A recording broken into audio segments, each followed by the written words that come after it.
Bismillahirrahmanirrahim. Assalamualaikum warahmatullahi ta'ala wabarakatuh. Selamat beraktivitas ya teman-teman sekalian dan juga Bapak dosen pengampu. Untuk video kali ini saya akan memaparkan sekilas terkait dari isi buku ini, yaitu Sains dan Peradaban di dalam Islam yang dikarang oleh Syed Hussein Nasr itu sendiri. Jadi untuk video kali ini untuk memenuhi mata kuliah filsafat ilmu yang diampu oleh Bapak Muhammad Yahya MA PhD.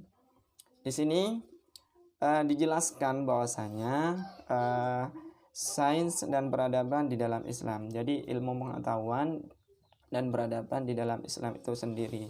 Jadi kita harus mengetahui sejarah terkait dari ilmu pengetahuan dan juga peradaban di dalam Islam, baik pada sejarah dari dulu sampai sekarang. Oke ya teman-teman. Oke, sebelum saya menjelaskan terkait dari isi buku ini, alangkah lebih bagusnya kalau saya menjelaskan terkait biografi dari Syed Hussein Nasr itu sendiri. Syed Hussein Nasr lahir pada tanggal 17 April 1933 di Teheran, Iran, dari keluarga ahli bait yang terpelajar. Jadi Syed Hussein Nasr itu terlahir dari keluarga terpelajar. Karena apa? Karena ibunya terdidik dari keluarga ulama dan ayahnya seorang dokter dan juga pendidik pada dinasti Qajar ya teman-teman sekalian. Oke. Kalau dari kita lihat dari biografi keluarganya atau riwayat pendidikan keluarganya, Syed Hussein Nasr itu masuk dalam kategori keluarga yang terpelajar. Maka dari itu Syed Hussein Nasr dikatakan sosok tipikal cendekiawan ya teman-teman. Ia sosok tipikal cendekiawan Muslim karena dia dibesarkan di dalam dua tradisi Islam, yang Islam dan Barat, tradisional dan juga modern. Jadi seperti itu. Jadi itu sekilas biografi dari Syed Hussein Nasr itu sendiri. Oke, di dalam buku ini yang saya baca ini, di sini dijelaskan pertama kali terkait pengertian Islam. Jadi nanti terkait Islam nanti juga dijelaskan terkait ilmu pengetahuannya. Jadi saya bacakan dulu, saya jelaskan dulu terkait dari pengertian Islam secara universal. Ada 3 pengertian secara Islam secara universal itu sendiri. Yang pertama yaitu semua makhluk di alam ialah Muslim.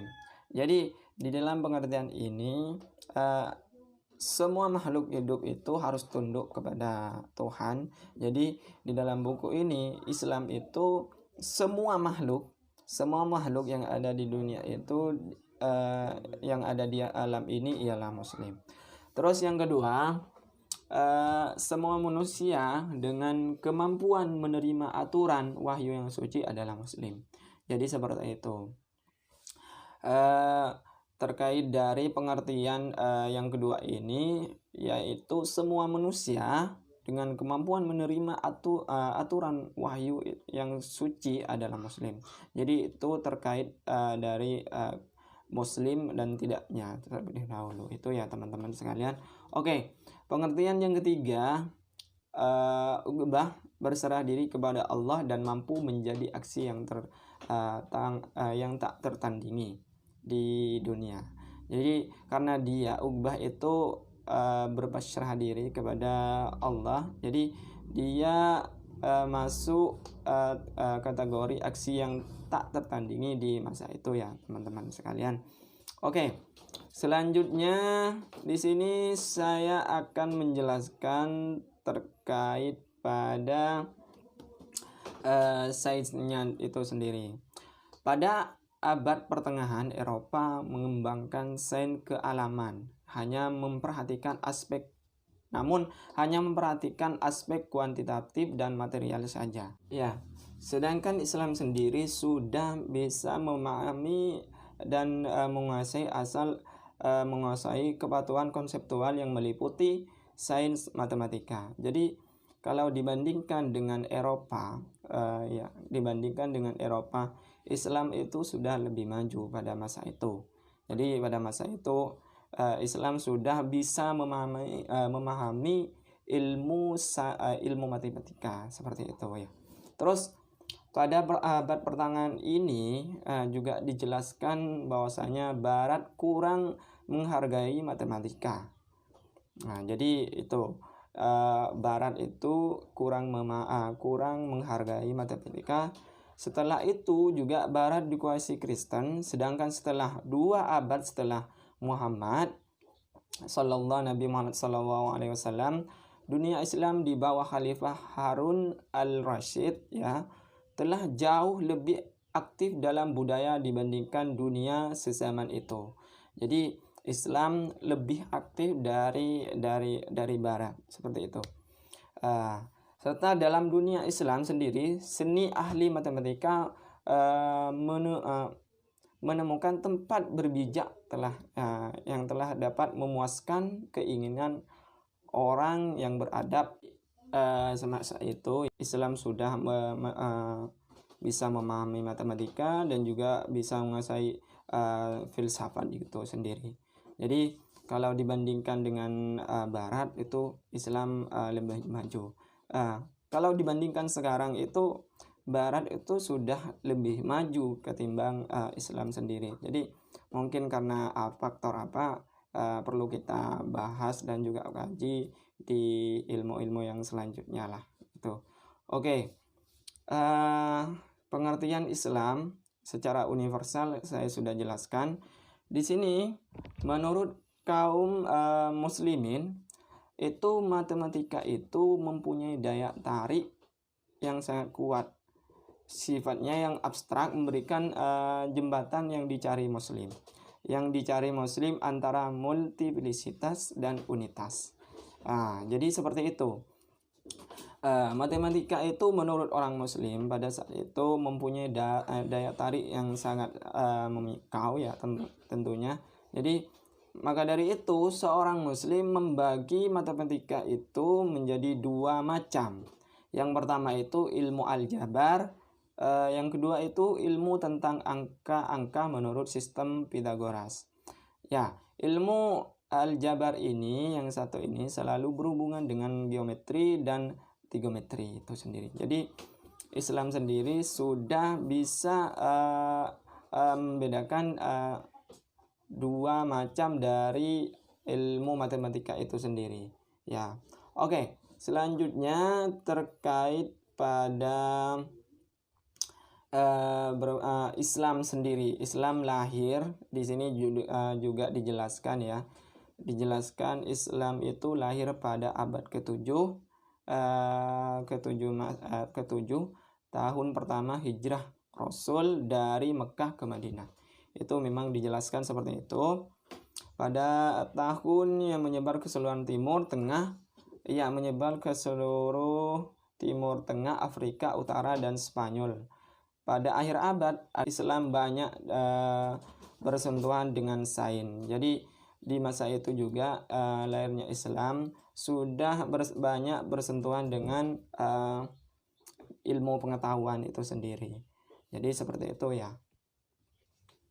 Ya, setelah Rasulullah itu wafat, wahyu yang dimuat dalam Al-Quran dan dinyatakan dalam bahasa suci, yaitu bahasa Arab, dalam sains ada ajaran Greka, ya teman-teman sekalian. Ya, ada ajaran yang berhubungan dengan alam, ialah peradaban Greka. Itu. Oke. Di dalam ajaran Greka itu dibedakan menjadi 2 oleh kaum muslimin. Yang pertama itu aliran Hermetis Pythagoras. Itu. Jadi dengan pendekatan dari aliran ini bersifat metafisik, sains tentang alam yang tergantung pada simbolik dari fenomena dan matematika. Pada aliran ini juga dianggap kelanjutan dari nabi-nabi kuna, khusus Sulaiman dan juga Idris yang di dalam peradaban Greka itu sendiri. Jadi seperti itu. Ini di aliran pertama ini itu dijelaskan bahwasanya dengan pendekatan yang bersifat metafisis dan sains tentang alam tergantung dari itu ya teman-teman sekalian. Oke, selanjutnya terkait aliran silogistik dan rasionalistis dari pengikut Aristoteles itu. Jadi pandangan ini bercorak pada filosofis tinimbang metafisis dan sains. Di aliran ini dipandang mencerminkan upaya yang terbaik di pikiran manusia untuk sampai kebenaran usaha yang kebetulan yang dibatasi oleh sifat keterbatasan asal manusia itu sendiri. Jadi seperti itu dijelaskan di dalam aliran yang kedua ini. Di dalam buku ini juga dijelaskan terkait tokoh-tokoh universal sains Islam. Di sini ada 19 tokoh. Di sini saya jelaskan secara singkat. Tokoh pertama masuk dalam ahli apa, terus yang kedua masuk dalam ahli apa, nanti saya juga jelaskan. Yang pertama itu Jabir ibnu Hayyam, ahli al-Qami. Terus yang kedua Abu Yusuf Yaqub ibnu Ishaq al-Kindi, ahli filosofi saintis ya. Terus ada Hunain ibnu Ishaq, ia ahli penerjemah dan penyalur sains Greka. Terus yang keempat ada Sabit ibnu Qurrah, jadi dia ahli matematika dan juga astronomi itu. Terus selanjutnya yang kelima itu Muhammad ibnu Musa al-Khawarizmi, jadi ia ahli matematika sama yang tadi juga, namun ada yang pertama itu yang Ibnu Qurra itu ada astronominya. Terus yang keenam yaitu Muhammad ibnu Zakaria al-Razi, ia ahli ilmu medis. Terus yang ketujuh itu Ibnu Nasir al-Farabi, jadi yang mengklasifikasi sains itu sendiri. Terus Abu Hasan al-Mas'udi, ahli sejarawan universal. Yang kesembilan yaitu Abu Ali al-Husain ibnu Sina, yaitu filosof saintis terbesar Islam. Terus yang ke-10 ada Abu Ali al-Hasan ibnu al-Haytsan, ia ahli fisika muslim. Terus yang ke-11 itu ada Abu Raihan dan Al-Biruni, ia ahli saintis muslim. Terus yang ke-12 yaitu Abu Qasim Maslamah Al-Maturidi, ia ahli saintis Andalusia itu sendiri. Terus yang ke-13 itu Abu Hamid Muhammad Al-Ghazali, ia ahli saintis filosofi. Dan ke-19 yaitu Abu Fatah Umar ibnu Ibrahim al-Khayyami, yaitu ahli matematika. Terus yang ke-15 yaitu Abu Walid Muhammad ibnu Rusyid, ahli dalam hukum agama, kedokteran dan juga filsafat. Terus yang ke-16 yaitu Nashiruddin al-Tusi, yaitu ahli ilmiah universal. Terus yang ke-17 yaitu Qutbuddin al-Shirazi, yaitu ahli matematika dan juga astronomi. Yang 18 yaitu Abdurrahman Abu Zaid ibnu Khaldun, yaitu ahli filosofi sejarawan. Terus yang terakhir itu yaitu ada Bahauddin al-Amili ya, Amili. Jadi yang terakhir ini Bahauddin al-Amili ini ahli agama termasyhur. Nah, jadi ke-19 tokoh itu adalah tokoh universal sains Islam. Ya, kalau menurut saya banyak memang di bagian tokoh-tokoh ini sudah dikaji terkait dari ahli pemikirannya.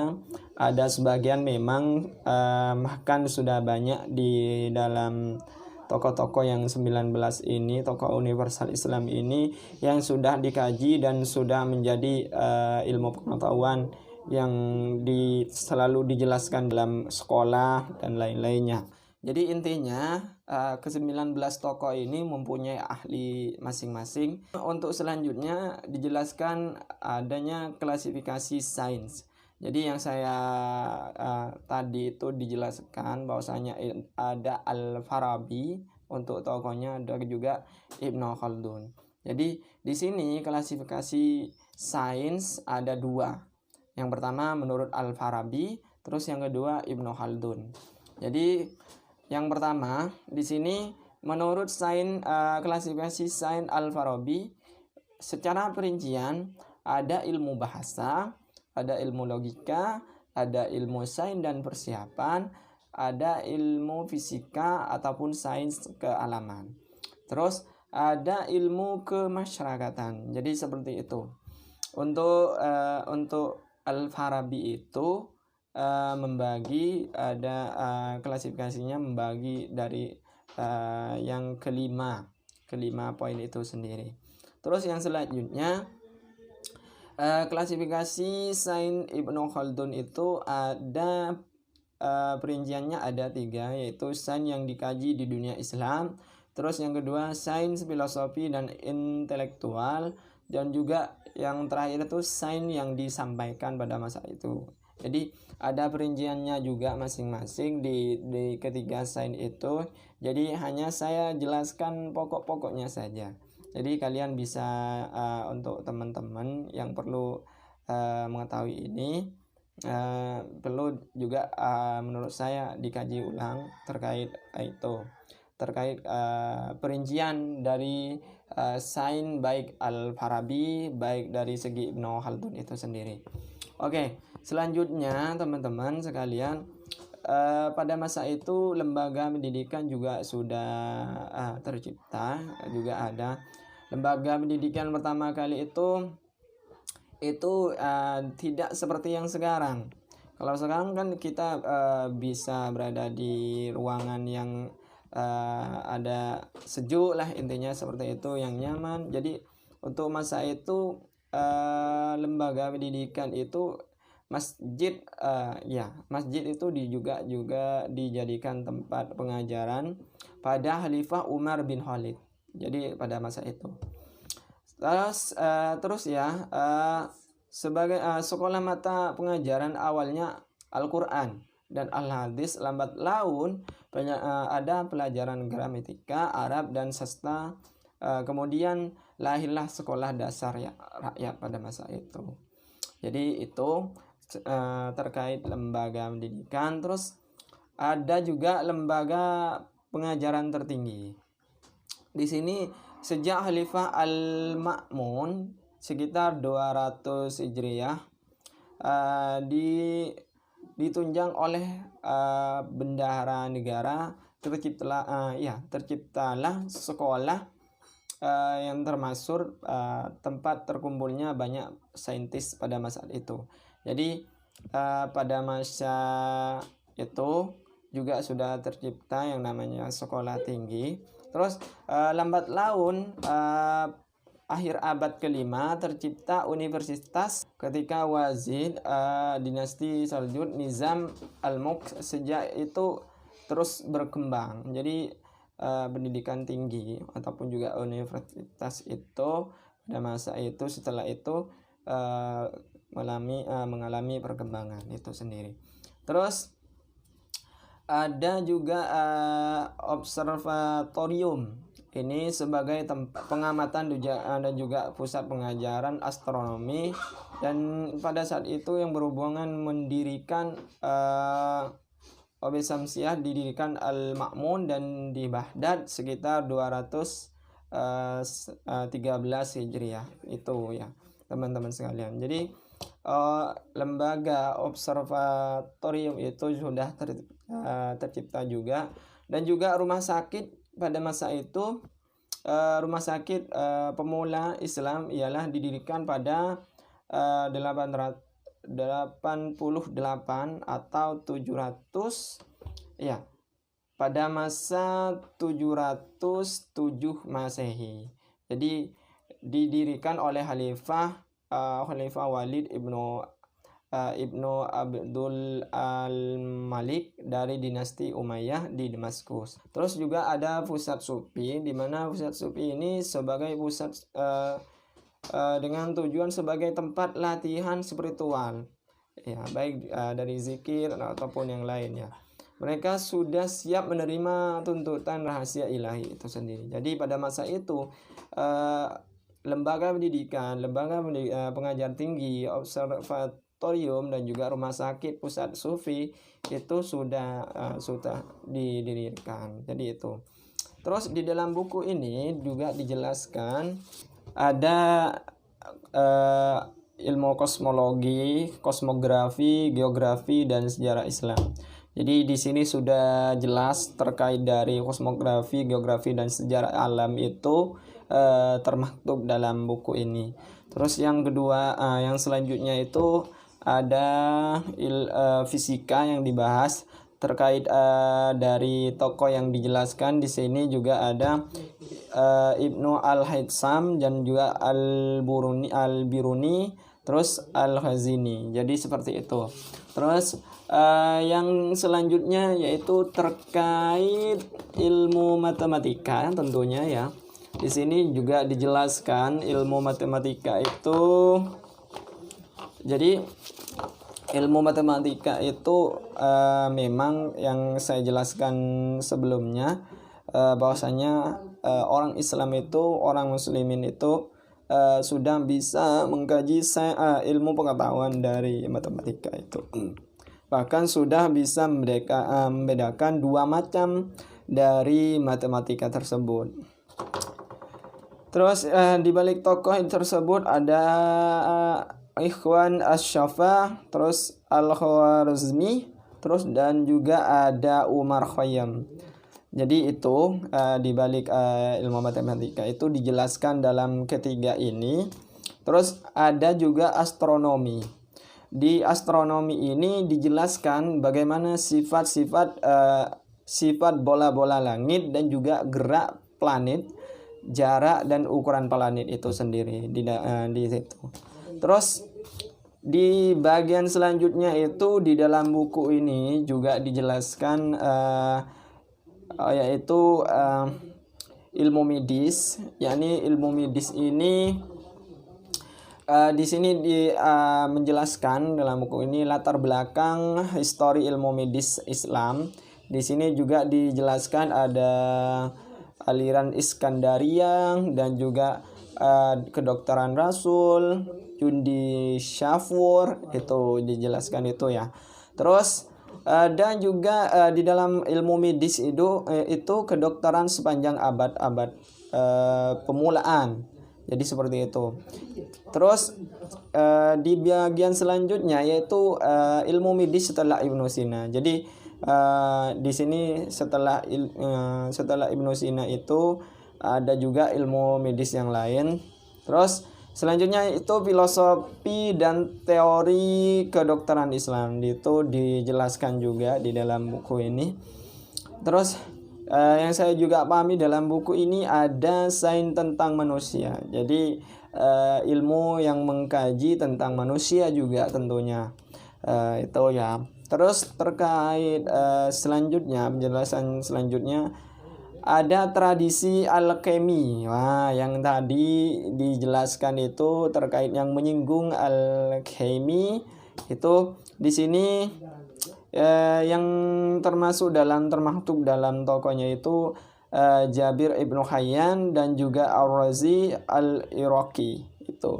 Ini dijelaskan di dalam ini terkait itu. Terus yang selanjutnya di dalam buku ini juga dijelaskan alkemi Islam dan pengaruh di dunia barat. Jadi itu dijelaskan alkemi Islam dan pengaruh di dunia barat. Terus selanjutnya yaitu tentang pembahasan filsafat itu sendiri. Filsafat baru setelah itu ada menjelaskan tentang pertentangan antara filsafat dan juga teologi, aliran-aliran filsafat masa akhir itu. Di balik itu semua, ini ada tokoh yang lain, Al-Ghazali, Ibnu Rushd, dan filsafat dan Auda Andalusia, itu yang tadi dijelaskan di awal. Terus At-Tausi dan juga dijelaskan Aswardi dan Mullah Sandra. Yang terakhir ini juga ada tradisi makrifat itu sendiri. Di dalam buku ini dijelaskan bagaimana keilmuan ataupun ilmu pengetahuan yang sesuai dengan peradaban di dalam Islam. Semoga kedepannya dalam harapan saya untuk sains itu sendiri, ilmu pengetahuan itu sendiri semakin berkembang untuk di bagian timur atau juga Islam. Semoga juga semakin berkembang dan bisa menyusul ketertinggalan dari ilmu-ilmu yang dikaji di Eropa. Semoga di Islam itu sendiri, kita berbicara tentang Islam, semoga semakin berkembang secara ilmu pengetahuannya, seperti itu. Karena pada saat ini Islam sendiri secara ilmu pengetahuan itu sudah masuk tertinggal ketimbang Barat itu sendiri. Ya, itu saja penjelasan yang saya dapat dipaparkan di dalam buku ini secara singkat dan juga padat ya tentunya. Semoga dengan penjelasan yang tadi baik secara singkat ataupun yang lainnya memberikan manfaat untuk kalian yang mendengarkan dari penjelasan saya ini. Dan jika ada kesalahan yang saya jelaskan itu murni dari ketidakpengetahuan saya dan tidak pengertian saya dari buku ini, dan juga jika ada benarnya karena murni itu pengetahuan Allah Subhanahu wa taala. Ya, itu saja untuk penjelasan kali ini. Semoga bermanfaat. Itu saja. Wassalamualaikum warahmatullahi wabarakatuh.